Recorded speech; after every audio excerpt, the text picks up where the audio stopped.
नमस्कार मित्रांनो. Last lecture we had discuss on cracking process. Cracking म्हणजे काय? ब्रेक करणं. जर समजा मोठी आपल्याकडे काडी असेल किंवा दोर असेल, त्याला आपण मध्ये तोडला म्हणजे काय केला? ब्रेक केला, क्रॅक केला, तर त्याचे छोटे छोटे दोन तुकडे होतात. तसंच आपण क्रॅकिंग म्हणजे जे लॉंग चेनचे ऑर्गॅनिक मॉलिक्युल्स असतात त्यांना आपण मध्ये सेंटरला किंवा मध्ये ब्रेक करतो, त्यांना ब्रेक करून स्मॉल चेनचे कंपाऊंड तयार करतो. ते करायचे यासाठी आपल्याला जे लॉंग चेनचे कंपाऊंड्स असतात ते हेवी असतात जास्त, किंवा ते जास्त व्होलाटाईल नसतात.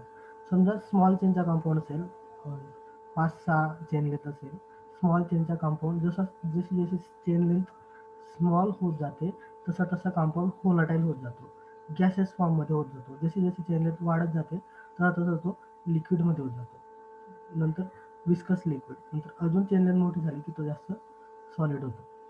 तर आपल्याला चेन लेंथ कमी करायची आहे आणि ती कमी करून त्याला फ्युएल म्हणून कसं यूज करता येईल ते आपल्याला पाहायचं. तर चेन जर आपल्याला ब्रेक करायची असेल तर त्यासाठी आपल्याला क्रॅक करावं लागेल कंपाऊंड.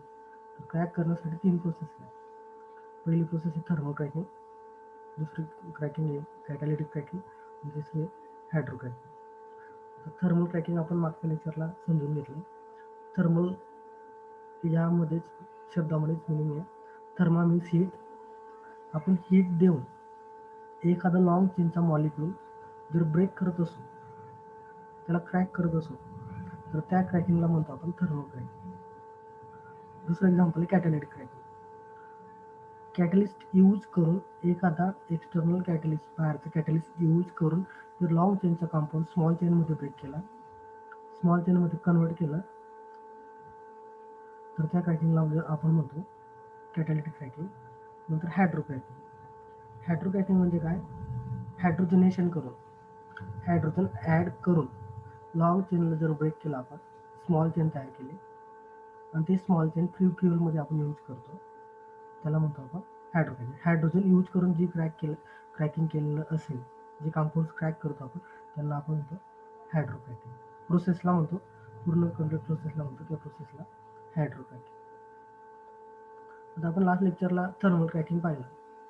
थर्मल क्रॅकिंगमध्ये जे मोठे मॉलिक्युल्स आहेत, लार्ज मॉलिक्युल्स आहेत, त्यांना ब्रेक करतोय आणि स्मॉल मॉलिक्युल्समध्ये कन्वर्ट करतोय. इथं पाहिलं आपण, तर या ठिकाणी असा हा लॉंग चेनचा मॉलिक्यूल आहे. ही चेन लेंथ इथं 7 आहे. तर 7 चेनचा मॉलिक्यूल आपण ब्रेक केला. इकडे 2 चेन लेंथ झाली, 2 कार्बनची चेन लेंथ, आणि इकडे 5 कार्बनची चेन लेंथ. तर हे ब्रेक करण्यासाठी आपल्याला थर्मल क्रॅकिंग जर एखादा मॉलिक्यूल ब्रेक करायचा असेल, लॉंग चेनचा मॉलिक्यूल, तर आपल्याला काहीतरी कंडिशन लागतात. कंडिशन्स मीन्स टेम्परेचर लागतं 520 ते 550 डिग्री सेल्सिअस. तर प्रेशर लागतं 1000 PSI प्रेशर. ही अशी कंडिशन त्याला लागते. आता पण इकडे डिकेने 10 कार्बनचा मॉलिक्यूल आहे, त्याला जर हीट केलं आपण, तर इकडे 3 कार्बनचा मॉलिक्यूल भेटतो आणि इकडे 7 कार्बनचा मॉलिक्यूल भेटतो. पण व्हॅलन्सी मेंटेन करण्यासाठी, आता तुम्ही म्हणाल इकडे डबल बॉन्ड आले, व्हॅलन्सी जर आपल्याला मेंटेन करायची असेल कार्बनची, तर इकडे डबल बॉन्ड येते. हे ओलिफिन्स कंपाऊंड आपल्याला थर्मल क्रॅकिंगमध्ये भेटते. पण पुढे जर आपण कॅटॅलिटिक क्रॅकिंग पाहिलं किंवा हायड्रो क्रॅकिंग पाहिलं, तर त्याच्यामध्ये आपल्याला जास्त ओलिफिन्स डबल बॉन्डचे कंपाऊंड एवढे भेटत नाही. पण थर्मल क्रॅकिंगमध्ये पण एक्सटर्नल काही जास्त यूज करत नाही, म्हणून तिथे कार्बनची व्हॅलन्सी मेंटेन करण्यासाठी डबल बॉन्ड येऊ शकतो. आता काय पिक्चरल रिप्रेझेंटेशन आहे थर्मल क्रॅकिंगचं. आता पण इथं आपल्याला पाईप हीटर दिसतोय. या पाईप हीटरने सगळे मॉलिक्युल्स, लॉंग चेनचे जे काही मॉलिक्युल्स असतात, या पाईप हीटरने इकडे हीट करून इकडे रिॲक्टरमध्ये सोडले जातात. रिॲक्टरमध्ये जे रेसिड्यू असतो, जो सॉलिड असतो, सॉलिड मॉलिक्यूल रेसिड्यू या साईडने बाहेर काढला जातो आणि सगळे ब्रेक केलेले मॉलिक्युल्स हे फ्रॅक्शनेटरमध्ये पाठवले जातात. फ्रॅक्शनेटर म्हणजे काय? फ्रॅक्चर्स असतात. आता समजा आपल्याकडे 5 कंपाऊंड आहेत, मिथेन, आता एक for example methane, ethane, propane, butane. तर हे आपल्याकडे 5 फ्रॅक्शन्स आहेत. यांचं मिक्सचर आहे. समजा हे मिक्सचर यात जर असेल तर याला म्हणतो आपण फ्रॅक्शन येतात. हे ब्रेक करत असेल, फ्रॅक्शन्स भेटतात आपल्याला. आणि हे फ्रॅक्शन्स जर आपण कूल केले, जर समजा आपल्याकडे अल्कोहोल आहे आणि वॉटर आहे, दोघांचे बॉइलिंग पॉईंट वेगवेगळे, तर ते एकमेकात मिक्स होऊन जातात. समजा आपल्याकडे टोलून आहे आणि टोलूनसोबत हेक्झेन आहे, तर हेक्झेन आणि टोलून जर मिक्स राहिलं, दोघांना आपण हीट केलं, दोघं लिक्विड फॉर्ममध्ये येतील. तिथं हीट केलं, लिक्विडचे गॅस फॉर्ममध्ये येतील जास्त हीट केल्यानंतर. तर समजा ते आपण गॅस जर कूल केले, तर आधी हेक्झेनचा बॉइलिंग पॉईंट कमी असल्यामुळे हेक्झेन लवकर निघेल. हेक्झेनला कूल केला आपण तर आपल्याला हेक्झेन मिळेल. नंतर टोल्यून असेल, टोल्यूनचा बॉइलिंग पॉईंट हा थोडा जास्त आहे, 111 पर्यंत असतो. 111 पर्यंत टोल्यूनचा बॉइलिंग पॉईंट असतो. टोल्यूनला आपण जरी कूल केलं इथं, तर नंतर आपल्याला टोल्यून मिळेल. तर असे हे जे काही लॉंग चेन कंपाऊंड असतात ज्यांचं स्मॉल चेनमध्ये इकडे कन्व्हर्जन झालं आहे, आणि हे कन्व्हर्जन झाल्यानंतर इकडे एक एक मॉलिक्यूल सेपरेट केला. ज्याची चेन लेंथ कमी असेल तो जास्त व्होलाटाईल असेल आणि तो लवकर इकडे निघेल. या साईडने त्याला कंडेन्स केला जातो. हे कंडेन्स म्हणजे इथं कूल केला आहे त्याला, आणि कूल करून त्या मॉलिक्यूलला सेपरेट केला आहे. तर ज्याची चेन लेंथ कमी असेल तो लवकर निघेल, नंतर त्याच्यानंतर ज्याची चेन लेंथ असेल थोडी मोठी तो निघेल. सगळ्यात जास्त मोठी चेन लेंथचा कंपाऊंड शेवटी निघेल.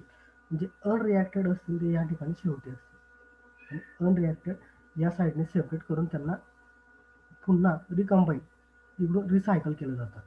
रिसायकल करून त्यांना अजून क्रॅक केलं जातं. तर असं आपण थर्मल क्रॅकिंगमध्ये हायड्रोकार्बन्स क्रॅक करू शकतो. पुढची क्रॅकिंग आहे कॅटॅलिटिक क्रॅकिंग.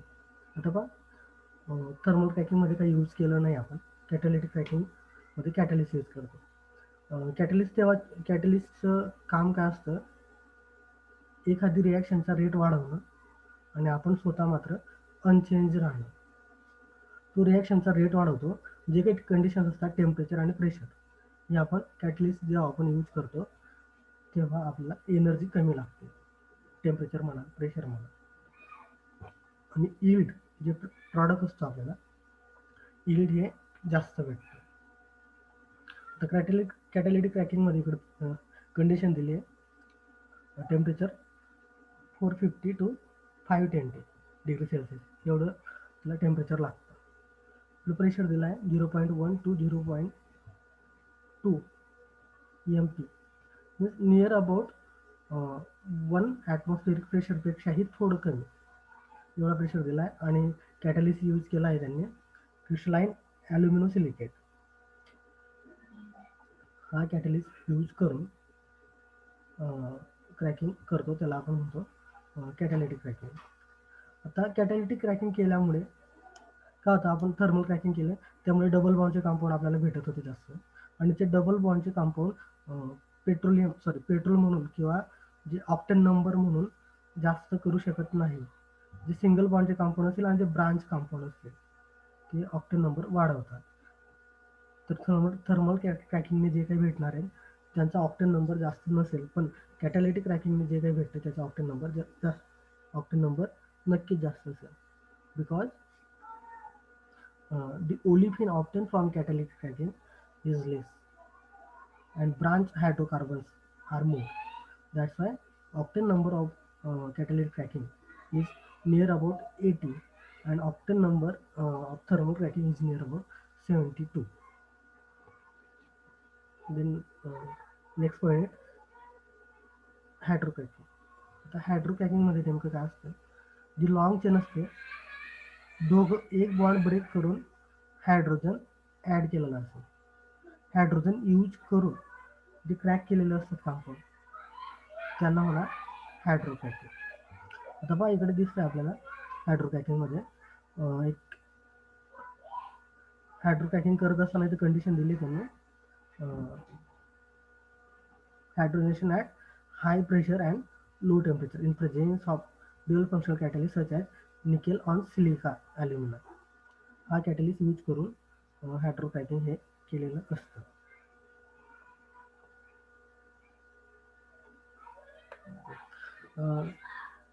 आपलं हे चॅप्टर संपलं आहे. मी लास्ट आपले जे काही इंटरनल झाले त्या इंटरनलमध्ये ह्या चॅप्टरचा जे रिमेनिंग पार्ट होता, जो टीचिंग झालेला नव्हता, त्यावर एक क्वेश्चन टाकला होता, पण मॅक्सिमम विद्यार्थ्यांनी तो करेक्ट सॉल्व केलेला आहे. आपण नेक्स्ट चॅप्टर स्टार्ट करू, ते म्हणजे इंडस्ट्रियल ऑर्गॅनिक सिंथेसिस. आता आपण ऑर्गॅनिक सिंथेसिस पाहतो. बरेच ऑर्गॅनिक सिंथेसिस असे असतात की बोर्डवर जे सॉल्व करतो आपण, आणि प्रॉपर इंडस्ट्रीमध्ये ज्या असतात, जे मेकॅनिझम असतात इंडस्ट्रीमध्ये, बोर्डवर सॉल्व करणं वेगळं, थेरॉटिकल सॉल्व करणं, आणि इंडस्ट्रीमध्ये काय कंडिशन लागते, कसे ते प्रिपेअर केले जातात, तर आपण ते पाहूया.